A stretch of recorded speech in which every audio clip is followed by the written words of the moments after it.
आ गए आज आप लोगों के दिलों के जीतने वाले कलाकार, सुपर कलाकार, आप लोगों को दिल को जीत लेते हैं। ये ऐसे कलाकार हैं हमारे प्रदीप चौरसिया के सामने, और इस दुकान के सामने हमारे बड़े भाई नसीम भाई अपने मुखार बिंदु से, ये शरीफ भाई हैं, सिलेंडर के साथ लेकर के मौजूद हैं, और इनका सिलेंडर बहुत बिक्री होता है देवलिया मार्केट में, आप लोग देख सकते हैं।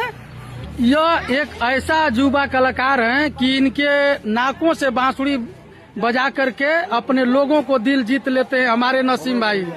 नसीम भैया, कौन गाना बजी हो? अरे उठलाली से रोटी बोर के, उठलाली से रोटी बोर के, सुनाइए नसीम भैया। परदेश बलमुआ